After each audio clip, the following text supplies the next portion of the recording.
오늘의 양식, 이 시간은 고린도전서 13장 8절과 14장 1절 2절 말씀을 통해서 방언은 외국어입니다 라는 제목으로 말씀을 전하겠습니다. 오늘 말씀은 말씀의 이해를 돕기 위해 중간에 끊을 수가 없어서 다른 때보다 길게 방송합니다. 고린도전서 13장 8절은 이렇게 말씀하십니다. 사랑은 결코 없어지지 아니하되 대언은 있다 해도 없어질 것이요 타 언어들도 있다 해도 그칠 것이며 지식도 있다 해도 사라지리라 라고 했습니다. 이 말씀은 결코 없어지지 않는 영원한 것과 일시적인 것, 없어질 것, 그칠 것, 사라질 것에 대해서 말씀하십니다. 영원한 것은 사랑입니다. 그러나 일시적인 것은 대언과 방언과 지식입니다. 그 중에 우리는 방언에 대한 부분을 생각해 보겠습니다. 첫째로 이 방언은 외국어라는 것을 알아야 합니다. 저명한 언어학자들이 조심스럽게 연구한 결과 현재 은사주의자들이 행하고 있는 방언은 인간의 언어가 가지는 논리적인 구조를 거의 가지고 있지 않다는 결론이 나왔습니다. 즉 거의 항상 영문 모를 말뿐이라는 것입니다.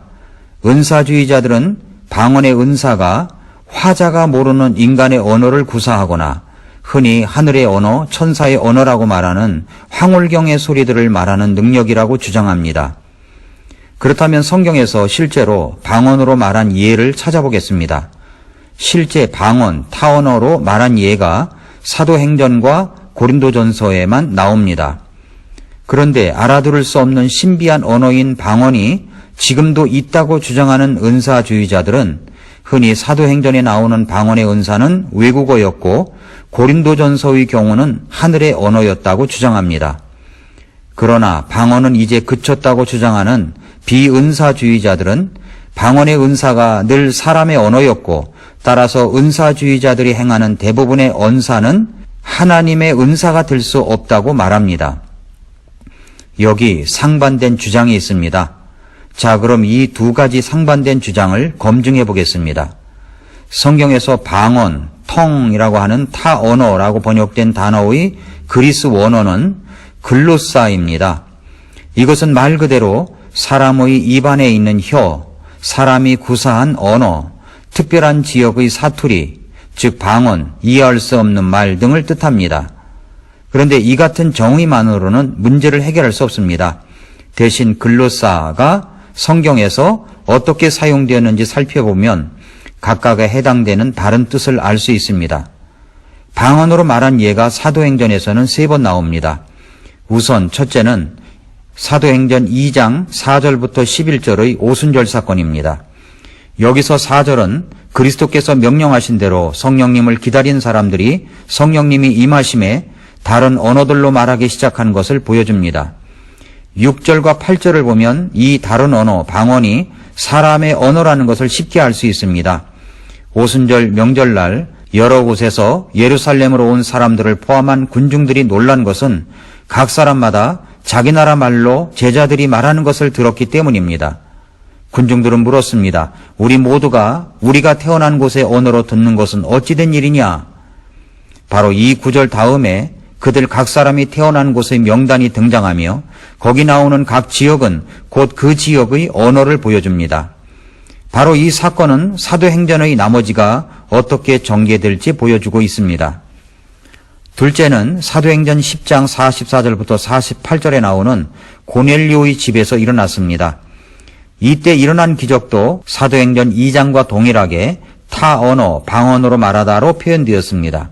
물론 여기서도 이 단어가 사도행전 2장의 경우처럼 사람의 언어를 가리키는 데 사용된 것으로 보입니다. 더욱이 성령님의 선물이 이방인들 위에 임하셨다는 언급이 있습니다. 베드로는 고넬료의 집에서 일어난 일을 보고하며 그 일을 자신이 이미 경험한 적이 있는 오순절 사건과 비교했습니다. 그는 이렇게 말했습니다. 사도행전 11장 15절과 17절에 보면 내가 말을 시작할 때에 성령님께서 그들 위에 임하시되 마치 처음에 우리 위에 임하신 것 같이 하시더라. 하나님께서 우리에게 주신 것과 같은 선물을 그들에게도 주셨으니 라고 했습니다. 베드로가 우선적으로 언급한 것도 성령님이라는 인격이지 방언의 나타남이 아니었습니다. 하지만 성령님이라는 분은 그분이 스스로를 나타내지 않는 한 인간의 지각으로는 감지될 수 없습니다. 베드로는 처음에 사도행전 2장에서 자신들에게 나타났던 동일한 것을 보았고 방언을 보았고 그래서 하나님께서 동일한 선물을 주셨다고 결론 지었습니다. 세 번째는 사도행전 19장 1절부터 7절입니다. 여기서 일어난 기적도 그들이 타 언어로 말하더라로 표현되었습니다. 물론 여기서도 그 말이 사도행전 2장이나 10장의 경우처럼 사람의 언어라는 것을 짐작할 수 있습니다. 그리고 이제 논란이 많은 고린도전서 12장부터 14장에서도 방언에 대한 내용이 있습니다. 실제적인 논쟁이 여기서부터 시작이 됩니다. 앞에서 살펴본 대로 사도행전에서 나온 방언이 사람의 언어라는 데는 모두가 동의하리라고 봅니다. 반면에 고린도전서의 방언이 하늘의 언어나 혹은 천사의 말이라고 주장하는 이들이 있습니다. 고린도전서의 본문은 사도행전처럼 분명히 이것이다 라고 보여주지는 않습니다. 하지만 여기 나오는 방언을 사람의 언어라고 생각하고 그 본문을 읽어보아도 전혀 문제가 될 것이 없고 고린도전서와 사도행전의 관계를 고려해 본다면 아무래도 사람의 언어라는 결론에 더 가깝게 될 것입니다. 고린도전서는 사도 바울이 기록했고 사도행전은 의사 누가가 기록했습니다. 바울과 누가는 가까운 동역자여 친구 사이였습니다. 누가는 바울의 전도 여행 때 그와 두루 동행했습니다. 틀림없이 두 사람은 서로의 글을 잘 알았을 것입니다. 우리가 가지고 있는 성경의 순서에 따르면 사도행전이 고린도전서보다 먼저 앞섭니다. 그리고 사도행전의 2장의 사건은 고린도 교회가 세워지기 전에 일어났습니다. 그러나 실제 사도행전은 고린도전서보다 약 5년 늦게 기록되었습니다. 따라서 누가가 사도행전을 기록하며 거기에 바울이 이미 사용했던 방언이란 단어를 사용했을 때는 틀림없이 동일한 선물을 가리킨다고 볼 수 있습니다. 누가는 사도행전을 읽는 사람들에게 방언이라는 단어가 생소하여 구체적인 설명이 필요했기에 그 선물이 사람의 언어라는 것을 분명히 했습니다. 반면에 바울은 굳이 방언의 본질을 설명하려 들지 않았는데 이는 그의 독자들이 이미 그 선물을 가지고 있었고 그것이 사람의 언어라는 것을 알고 있었기 때문입니다. 이처럼 바울과 누가가 동역자였다는 것과 바울의 기록이 우선한다는 것, 누가가 알지 못하는 혹은 알려지지 않은 사람의 언어를 구사하는 초자연적인 능력을 묘사할 때 바울이 쓴 것과 같은 용어를 사용했다는 것 등과 같은 사실들은 고린도전서의 방언이 사람의 언어라는 것을 강력히 뒷받침해 줍니다. 분명한 소리라는 말의 개념도 14장 21절의 인용과 14장 22절의 설명을 볼 때 고린도전서의 방언이 사람의 언어임을 보여줍니다. 그렇습니다. 바울이 말한 사람들의 언어들과 천사들의 언어들도 문장이 보여주는 대로 하나의 가정하에 있는 것입니다. 분명히 바울은 자기가 사람들의 언어들을 말한다고 했고 14장 18절에 실제로 모든 지식과 믿음을 가지며 자기 몸을 불사르게 내어주었다고 말했지만 자신이 천사의 언어들을 말한다고 주장하지는 않았습니다. 방언의 은사란 자신이 알지 못하는 인간의 언어를 학습 과정이 없이도 구사할 수 있는 초자연적인 능력을 일컫는 말입니다. 그래서 킹제임스 성경은 고린도전서의 방언을 알지 못하는 언어라고 분명히 기록하고 있습니다. 그러나 대부분의 은사주의자들의 방언은 어떤 종류의 인간의 언어도 아니므로 성경이 말하는 참된 방언의 은사라고 할 수가 없습니다. 이제 고린도전서 14장 1절 2절 말씀이 어떤 말씀인가를 설명해 드리겠습니다. 사랑을 따르고 영적 선물들을 사모하되 특별히 너희는 대언하는 것을 사모하라. 알지 못하는 언어로 말하는 자는 사람들에게 말하지 아니하고 하나님께 말하나니 아무도 그의 말을 이해하지 못하나 그가 영 안에서 신비들을 말하느니라 라고 했습니다. 13장의 사랑에 대한 말씀이 끝나고 나서 결론적으로 사랑으로 따르라고 14장 1절은 말씀합니다. 이 말은 사랑의 토대가 된 바른 은사, 영적 선물을 구하라고 강조하는 것입니다. 그러면서 특별히 대언하는 것을 사모하라고 강조합니다. 대언이라고 하는 것은 하나님의 사랑을 바탕으로 남을 세우고 돕는 것임을 분명하게 강조하고 있습니다. 따라서 바울이 은사를, 영적 선물들을 사모하라고 하는 것은 교회를 더 잘 섬기고 더 세우기를 사모하라는 말과 다름이 없는 것입니다. 개역성경에서는 14장 1절이 방언을 추구하는 사람들이 오해할 수 있는 여지를 주고 있습니다. 사랑을 추구하며 신령한 것들을 사모하되 특별히 예언을 하려고 하라 라고 했습니다. 신령한 것은 사실 영적 선물, 은사입니다. 영적 선물이라고 번역을 하면 좋을 텐데 이것을 신령한 것이라고 하니 그러잖아도 신령한 것을 좋아하는 한국인의 특성이 더욱 알 수 없는 언어로 말한다고 하는 소위 현대방언을 사모하라는 말로 알아들은 것입니다. 그러나 이것은 영적 선물입니다. 그리고 사모하라는 말은 은사의 본질인 하나님의 주권을 무시하고 달라고 때를 쓰라는 말이 아닙니다. 우리는 14장의 처음도 대언을 사모하라고 시작되지만 14장의 마지막도 대언을 사모하라는 말로 끝맺고 있음을 알아야 합니다. 14장 39절 40절에서 그러므로 형제들아 대언하는 것을 사모하고 타 언어들로 말하는 것을 막지 말라라고 했습니다. 대언이 뭐라고 했습니까? 하나님의 사랑을 바탕으로 남을 세우고 돕는 것입니다. 그것을 사모하라는 말씀입니다. 그래서 바울은 예배를 할 때 대언의 숫자는 제한이 없지만 방언의 숫자는 제한을 하고 있습니다. 가장 중요한 것은 교회를 세우는데 우리의 마음을 집중해야 함을 강조하고 있습니다. 그러면 방언을 주장하는 사람들이 가장 즐겨 쓰는 구절, 이 세상에 방언을 말하고 있는 책을 펴낸 사람들이 한결같이 똑같이 주장하는 14장 2절 말씀을 보겠습니다. 알지 못하는 언어로 말하는 자는 사람들에게 말하지 아니하고 하나님께 말하나니 아무도 그의 말을 이해하지 못하나 그가 영 안에서 신비들을 말하느니라 라고 했습니다. 이 구절은 방언 은사의 대북격인 마헤시 차부다가 쓴 방언 체험이라는 책에서 이렇게 말합니다. 방언의 주된 가치와 능력은 개인 기도와 개인 경건 시간과 개인적으로 주님과 교제하는 개인의 덕을 세우는 데 있다. 바울은 이러한 관점에서 방언의 가치를 매우 높이 평가했다. 이렇게 말하면서 고린도전서 14장 2절을 보라고 했을 정도로 이 구절을 모두 인용합니다. 방언이 개인 기도와 개인 경건 시간과 개인적으로 주님과 교제하는 개인의 덕을 세우는 데 있다고요? 정말 그런가? 이 구절을 성경적으로 살펴봐야 합니다. 우리가 14장 2절만 제대로 이해하면 고린도전서 14장은 거의 다 이해한 것과 다름이 없습니다. 이 구절은 여러 가지 중요한 의미를 담고 있는 중요한 구절입니다. 이 구절은 방언을 지지하는 14장의 다른 구절들에서 발견되는 모든 핵심 요소를 다 가지고 있기 때문입니다. 먼저 방언을 주장하는 사람들은 14장 2절만 강조합니다. 그러나 성경은 문맥으로 봐야 합니다. 14장 2절을 왜 그렇게 말했을까는 3절과 대조하면서 쭉 내려 읽어야 하는 것입니다. 그래서 다시 14장 2절부터 4절을 보면 알지 못하는 언어로 말하는 자는 사람들에게 말하지 아니하고 하나님께 말하나니 아무도 그의 말을 이해하지 못하나 그가 영 안에서 신비들을 말하느니라. 그러나 대언하는 자는 사람들에게 말하여 그들을 세우고 권면하며 위로하나니 알지 못하는 언어로 말하는 자는 자기를 세우나 대언하는 자는 교회를 세우느니라 라고 했습니다. 지금 대언과 알지 못하는 언어로 말하는 것을 대조하면서 말하고 있습니다. 지금 14장은 어떻게 하면 교회를 세울 것인가 하는 문제를 다루고 있는 것입니다. 개인이 세워지는 것이 아니라 교회를 세워야 함을 말씀하시고 있습니다. 옥성호 씨가 지은 방언, 정말 하늘의 언어인가라는 책을 보면 14장을 비유적으로 말하였는데 이 말씀은 마치 공부하러 서울로 유학 간 아들이 공부는 하지 않고 날마다 술만 퍼먹고 있는 경우를 가정해서 그 아들에게 엄마가 이런 편지를 보냈다고 생각해 보라는 것이다 라고 이야기하고 있습니다. 무슨 얘기냐면 이제 엄마가 아들에게 편지를 보낸 겁니다. 얘야, 너 왜 그렇게 술만 먹고 이 엄마 마음을 아프게 하니? 너는 지금 술 마실 때가 아니라 공부할 때야. 너 대학 4년이 얼마나 금방 가는지 모르니?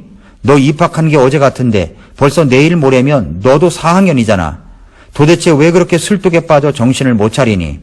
술에는 영혼을 맑게 하는 놀라운 힘이 있단다. 술은 너를 매일매일 새롭게 해주지. 너 도대체 왜 아직도 정신을 못 차리고 이렇게 늙은 엄마 속을 썩이니?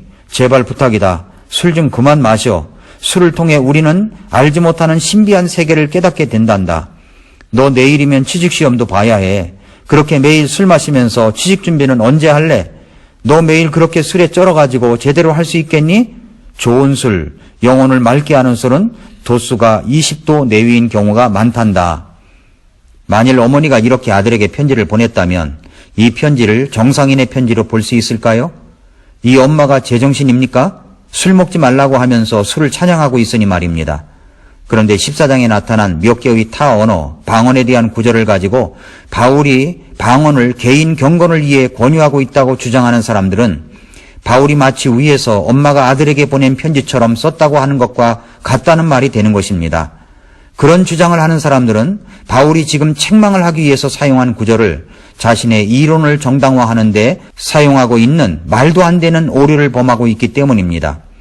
그러니까 바울은 교회에서 마치 혼자 방언으로 말하는 것이 하나님과 자신만 아는 무슨 신비한 비밀을 서로 교통하는 것으로 생각하고 그런 식으로 사용하는 사람들이 많았기 때문입니다. 바울은 결코 고린도 교회의 성도들도 깨닫지 못하고 있는 방언의 개인 경건용 효용성을 가르치려고 이 구절을 쓴 것이 아닙니다. 다시 14장 2절부터 5절을 생각하면서 읽어보시기 바랍니다. 알지 못하는 언어로 말하는 자는 사람들에게 말하지 아니하고 하나님께 말하나니 아무도 그의 말을 이해하지 못하나 그가 영 안에서 신비들을 말하느니라. 그러나 대언하는 자는 사람들에게 말하여 그들을 세우고 권면하며 위로하나니 알지 못하는 언어로 말하는 자는 자기를 세우나 대언하는 자는 교회를 세우느니라. 나는 너희가 다 타 언어들로 말하기를 원하되 특별히 대언하기를 원하노니 타 언어들로 말하는 자가 통역하여 교회가 세움을 받게 하지 아니하면 대언하는 자가 그보다 더 크니라 라고 했습니다. 전후 문맥을 살펴보면 2절 말씀은 혼자 방언하며 신비한 세계에 있다고 생각하는 사람들을 인정하는 것이 아니라 여기서 주의해야 할 것은 혼자 방언했다고 해서 이것이 오늘날 현대 방언처럼 그런 방언을 했다는 것이 아닙니다. 이것은 분명히 외국어라는 것을 알아야 합니다. 구석에 앉아서 외국어로 쏠라쏠라 하고 있으니까 그것이 사람들의 눈에는 신비하게 보인 것입니다. 그런데 그렇게 하는 것을 인정하는 것이 아니라 도리어 비꼬며 책망하고 있습니다. 2절 말씀이 개인 기도를 정당화하고 있다면 굳이 사람들에게 말하지 않고를 넣을 이유가 없는 것입니다.